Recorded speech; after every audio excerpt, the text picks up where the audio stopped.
네, 안녕하십니까. 윤코치입니다. 작년에 제가 수필가로 등단을 했습니다. 여러분들 잘 아시는 한국 수필이라는 월간지가 있어요. 이 월간지에, 여기 보면 이제 9월호에 등단을 했는데, 이 등단을 한 거에 대해서, 많은 분들이 여쭤보십니다. 어떻게, 그렇게 바쁜데, 수필도 쓰고, 이렇게 수필을 또 이게 등단을 하려면 수준이 올라가야 되잖아요. 그런 분들을 어떻게 이렇게 잘, 했는지, 이거에 대해서 궁금한 분들이 있으셔서 오늘 그 노하우를 좀 풀도록 하겠습니다. 여러분들, 실제 이 한국수필이라는 잡지에 2023년이죠. 9월달 호를 보면 제가 신인상을 받고 등단을 했습니다. 제목은 아버지의 직업이라는 부분의 그 소설이 아닌 수필, 에세이로 등단을 했습니다. 물론 제가 원래 어렸을 때서부터 지망했던 거는 시인이었고요. 시를 옛날서부터 쓰다가 이제 군대 가면서 사실은 시를 쓰지 못했었고요. 군대 가기 전에는 문학사상이나 월간 문학의 최종시까지 올라갔었는데 그 이후에 사실은 글을 쓰지 못하고 계속 제가 이제 외벌이를 해야 됐더라고요. 그래서 제가 벌이를 하다 보니까 아이들 키우고 하다 보니 50이 넘어서 이제 등단을 하게 됐습니다. 여러분들도 지금도 이제 등단을 하려고 하는 사람들이 있으실 거예요. 이분들은 이 영상을 잘 들으시고 제가 저도 준비하는 과정이 굉장히 좀 길었습니다. 그러나 제가 시행착오를 겪었던 거를 여러분들은 겪지 않도록 도와드리겠습니다. 그래서 몇 가지 좀 말씀을 드릴게요. 첫 번째, 에세이를 쓰실 때 제일 중요한 게 문장입니다. 그 문장 중에서도 첫 문장으로 승부가 난다고 보셔야 돼요. 그래서 에세이를 생각하실 때 첫 문장을 어떤 문장으로 쓸까? 그걸 여러분들이 좀 생각해 보시면 좋습니다.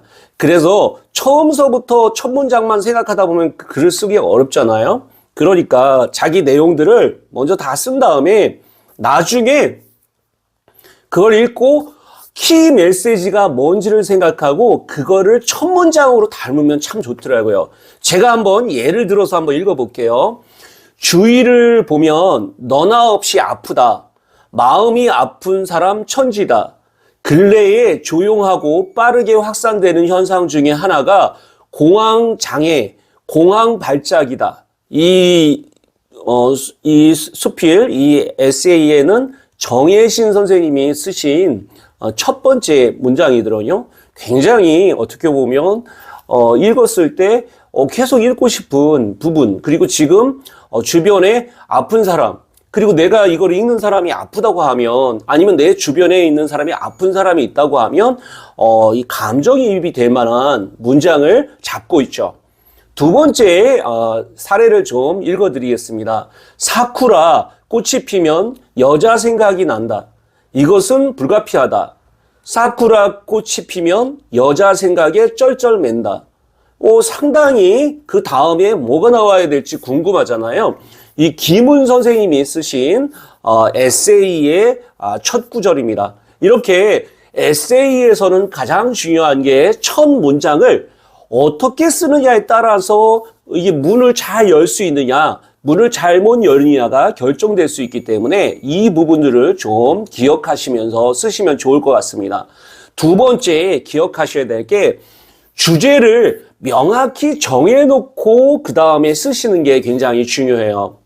그냥 이 주제 선정만 봐도 이 사람의 작가로서, 이 수필가로서, 에세이스트로서 이 사람이 어떤 생각을 하느냐를 우리가 알 수 있습니다. 그래서 이미 아무 생각 없이 그냥 쓰는 것이 이 수필이다라고 생각하는 분들이 많은데 그렇지가 않습니다. 여러분들이 이 수필을 생각하셨을 때 공감대를 얻어야 되기 때문에 이 독자의 입장에서 어떻게 보면 자기 취향을 나타낸다든지 자기 가치관을 나타낸다든지 철학이 묻어있다든지 이런 것들이 굉장히 중요할 수 있습니다. 그래서 주제를 명확히 정해놓고 쓰는 것이 중요합니다. 그러면 어떻게 쓰는 게 좋냐? 초보는 브레인스토밍을 하시면서 생각들을 막 좀 펼쳐나가는 과정이 중요합니다. 생각나는 단어와 문장을 일단 써보고 나중에 퇴고하시는 것이 좋아요. 처음서부터 퇴고하려고 하면 좋지 않을 수 있습니다. 이 부분을 여러분들 기억하시면 좋고요. 세 번째만 좀 기억하시면 좋습니다. 이거를 이렇게 문장을 해서 좀 분량을 만들어 놓은 다음에 그 다음에 중요한 것은 이걸 이제 퇴고를 해야 돼요. 퇴고를 하실 때 좋은 방법이 뭐냐면 혼자 여러분들이 퇴고하다 보면 이 퇴고가 잘 안 됩니다. 저는 두 가지 방법을 좀 말씀드려요. 첫 번째 퇴고 방법 중에 하나는 부산대 맞춤법 검사기를 활용하시는 게 좋습니다. 이게 잘 이해가 안 되시는 분들은 네이버나 다음에 부산대 맞춤법 검사기라고 검색을 해보면 이게 부산대 맞춤법 검사기가 뜹니다. 거기다가 여러분이 쓰신 내용들을 넣고요. 그 다음에 검사를 해보면 옆에 이런 부분들이 나옵니다. 어떤 부분이 틀렸다. 그러면 그걸 고쳐보시는 것도 굉장히 좋습니다. 두 번째, 퇴고를 하실 때 꼭 기억하셔야 될 게 어떤 거냐면 바로 주변에 조금 여러분보다 글을 잘 쓰는 사람에게 한번 읽혀보고 그리고 나서 퇴고를 하시는 것이 중요합니다. 근데 퇴고를 잘 못하시면 그때서부터 문제가 될 가능성이 높습니다. 그래서 여러분들에게 꼭 말씀드리고 싶은 이유는 뭐냐면 여러분이 갖고 있는 이런 여러 가지 내용들이 있잖아요. 그 내용들을 자연스럽게 여러분들이 갖고 가시면 좋습니다. 이거를 저 같은 경우에도 제 선배님 때 직접 찾아가서 이렇게 좀 퇴고를 받은 경우도 많고요. 특히 남자 선배님 때도 받아도 좋고요. 여자 선생님 때도 받아도 좋고요. 한 분 때만 받지 마시고 여러분 때 좀 보여드리고 조금 이렇게 약간의 피드백을 받거나 하평을 하는 것도 좋습니다. 이 주제에 대해서 하평을 하다 보면 훨씬 더 좋은 방향으로 우리가 갈 수 있습니다. 그래서 우리가 갖고 있는 여러 가지 생각들이 있잖아요. 그런 생각들은 정말 살아가는 데 아주 중요한 부분이기 때문에 여러분들 그걸 놓치지 마시고 정말 중요한 거는 수필을 등단하기 위해서는 좀 이 퇴고를 잘 하셔야 돼요. 그리고 여러분보다 수준이 높은 여러분 비슷한 사람들께 아무리 봐봐도 사실은 벽을 넘어가기가 어렵습니다. 그래서 반드시 주변에 좀 등단하시는 선생님이나 이런 분들에게 퇴고를 받는 것이 좋다. 그리고 좀 내용을 어떻게 고치는 게 좋으냐. 그래서 제가 세 권의 책을 여러분들 추천하도록 하겠습니다. 첫 번째는 인생의 재발견이라는 이 책이 있네요. 수필쓰기라고 해서 저도 여기에 이제 랜덤하우스에서 옛날에 나왔던 책인데요. 이 책은 이정림이라는 수필가가 쓰신 책입니다. 저는 이때껏 읽어보신 책 중에 수필을 쓰는데 가장 도움이 된 책은 뭐냐? 저는 과감하게 이 수필쓰기라는 이 책을 여러분들에게 권해드립니다.